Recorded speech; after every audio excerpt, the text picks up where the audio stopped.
before we start, I'd like to get everyone to stand up just quickly. Let's get moving. All right. Saw a few people dancing back there.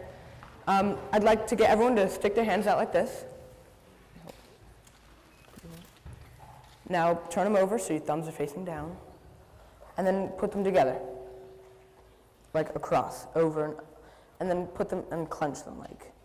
I see a few people. Just make sure your thumb is sticking down, like sticking straight down. See like mine's doing? All right. Now on the count of 3, I want you guys to turn it up so that it's just your thumb's facing up like this.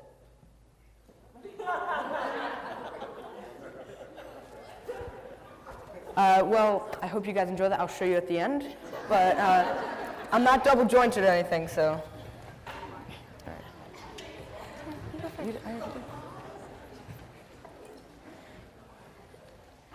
So my name is Olivia, and together my brother and I started our own nonprofit back in 2009 called One More Generation, or OMG, when I was 7 and my brother was 8.5. Our goal was to help save endangered species and clean up our environment for at least one more generation and beyond. This all happened because back in 2008, our aunt was visiting South Africa, and she called our dad while she was there, asking what our shirt sizes were. My dad asked her why she needed the sizes, and she explained that she wanted to bring us back t-shirts. My dad then said, "You don't travel halfway around the world and bring back t-shirts. Bring them back something unique." So the next day, she was visiting a cheetah rescue center, and she brought us each back a certificate saying that we were proud adoptive parents of cheetahs. We were so excited.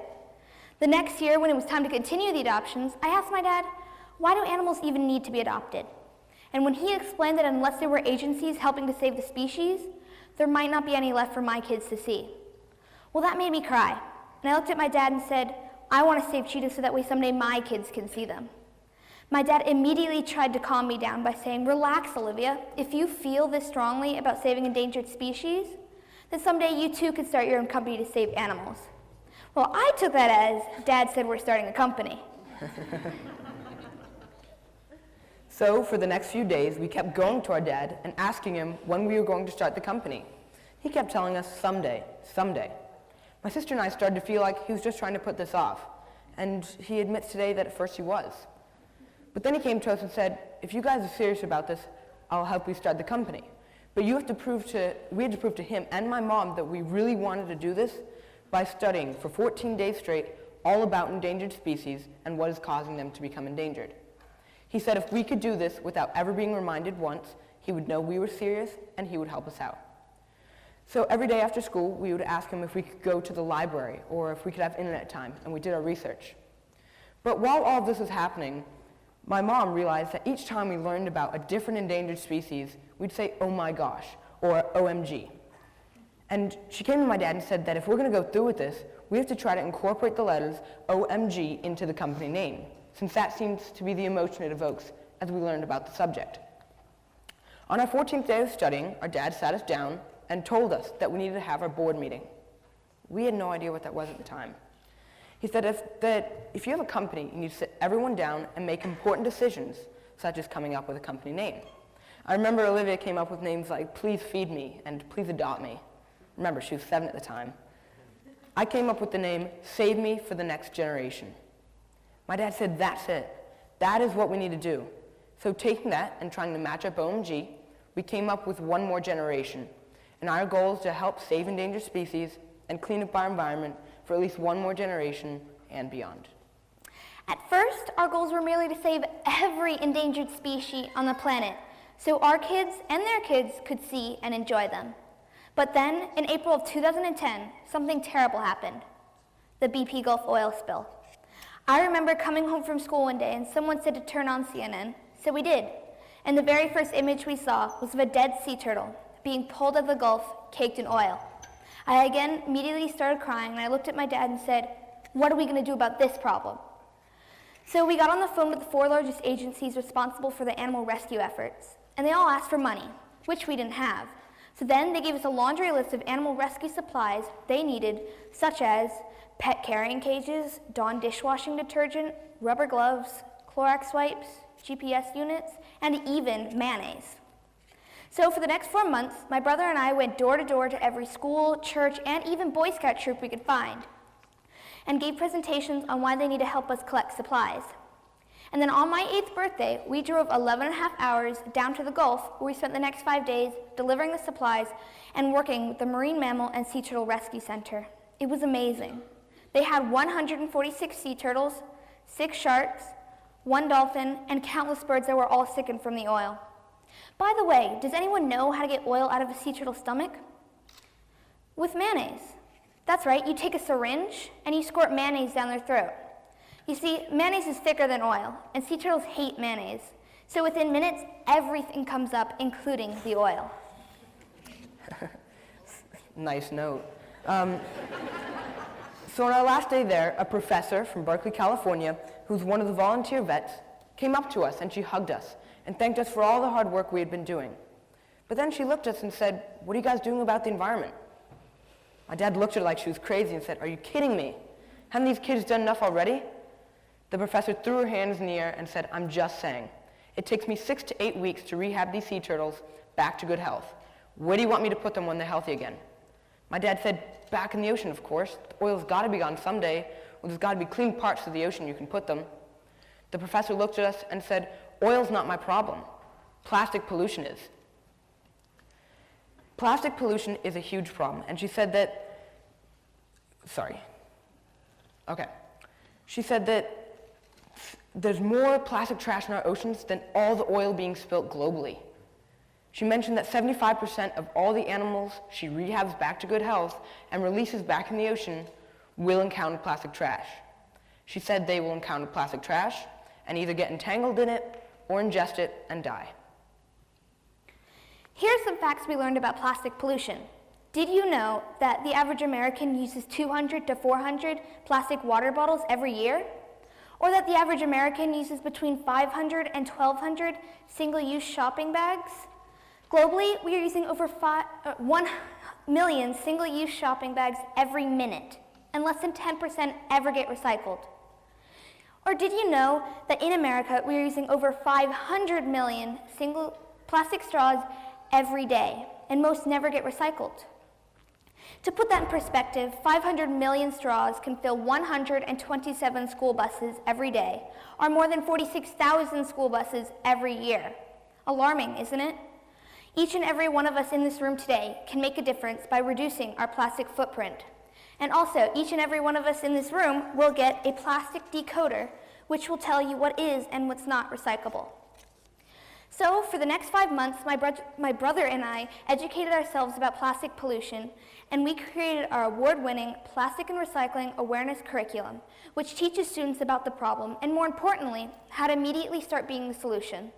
We structured the program to match the latest national standards for science, and is now available nationwide, and is even being tested in the UK, Australia, and South Africa. While all of this was happening, we continued to hold local fundraising events and collected money for the Cheetah Rescue Center in South Africa, where we adopted cheetahs. We then used our mom airline miles and traveled to South Africa and presented her with a big check, as you can see, as our way of saying thanks. But while we were there, we learned about rhino poaching and how rhinos were being poached at an alarming rate for their horns. You see, in some Asian countries, people believe that if you grind up rhino horn and into a powder and sprinkle it on your food, that it can cure hangovers, relieve arthritis, or even cure cancer. But it's been proven by scientists around the world that it has no medicinal value. My sister and I felt the need to do something, so we sprang to action. So we launched our international rhino letter writing campaign, which plays off of the success our rhino campaign, where I have something in my tongue. Okay. Then our goal was to collect 1,000 letters from people all over the world, and then travel back to South Africa and hand deliver these letters to the South African government, showing them that people really truly care about saving the rhinos. We ended up collecting over 10,000 letters from people around the world, and then traveled back to South Africa and hand delivered them to the Minister of Environmental Affairs. It was amazing. We were then contacted by the U.S. Embassy in Hanoi, who invited Carter and I to speak at their Operation Game Change Summit in Vietnam. We spent 16 days traveling throughout the Hanoi region and made presentations on 15 of the 16 days we were in the country.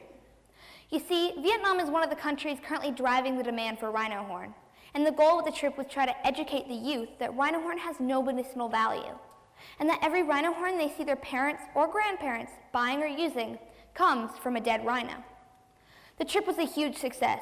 We have since partnered with several of the schools we visited who are now bringing our awareness initiative into more communities around the country. While all of this was happening, we continue to teach our environmental curriculum to schools everywhere we can. We speak at conferences and universities around the country and even around the world. On the animal conservation front, we launched our orangutan letter writing campaign, which plays off the success our rhino campaign had. Can anyone tell which one's my sister? I'm just wondering. Oh, he can. Okay, good. It's the one in the middle, right? But as you can see here, she does have long hair, and she has long hair, and you can see here she doesn't, because she shaved all her hair off to raise awareness about pediatric cancer.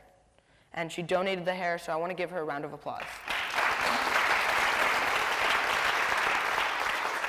So we launched this campaign in order to teach people about what is happening to orangutans and what is causing their loss of habitat. You see, orangutans are losing their natural habitat at an alarming rate. It is estimated we're losing over 100 soccer fields worth of rainforest every day. The orangutans face pressures from the logging industry, the palm oil industry, and the mining industry. And all that deforestation is causing massive forest fires. And if all that's not enough already, they have to deal with the illegal pet trade. At this rate, orangutans will become extinct in the wild in our lifetime. Olivia and I have just recently been invited to speak at a conference in Jakarta where we will be hand-delivering all the letters we collect, which we are now asking everyone to write, to the President of Indonesia, and we're going to be presenting them to the Indonesian government. On the environmental conservation front, we created a nationwide One Less Straw pledge campaign, which we run annually, where we ask everyone to sign a pledge and get their friends and family to do the same. The pledge states that for the month of October, you agree to go strawless and refuse any straws. If you accidentally use a straw, your pledge says that you will agree to pay $1 into our environmental education fund. The goal is to get people to think twice before accepting or using a useless straw. We're also asking people to speak with the local restaurants to ask them to help support the campaign by no longer handing out straws for the entire month. We even have cool prizes for people to win for getting the most pledges and/or restaurants signed up. We even make available support materials for restaurants such as table tent cards and campaign buttons for servers to wear so customers can be aware of the campaign. So, as you can see, we stay pretty busy, and it's not been easy. We've had plenty of hurdles to overcome along the way, and I'm sure we'll have plenty more, such as dealing with age discrimination and finding funding that will allow us to do everything we want to do. We also have to sacrifice a few things from time to time because of events or our busy schedule, but it's so worth it. As a nonprofit, we rely 100% on donations and on funds earned from our OMG membership program. We also rely on grants so that we can continue our global outreach efforts. We often get asked, how do you guys do this and still stay in school? I can tell you it's pretty challenging, but my sister and I have been enrolled in homeschool programs and Montessori schools most of our lives. Our dad now works full-time for us and helps to manage the day-to-day operations, without pay, I may add. Yeah, I know. My sister and I spend about 20 to 30% of our free time doing OMG work, and the rest of the time we do soccer, volleyball, schoolwork, and play piano.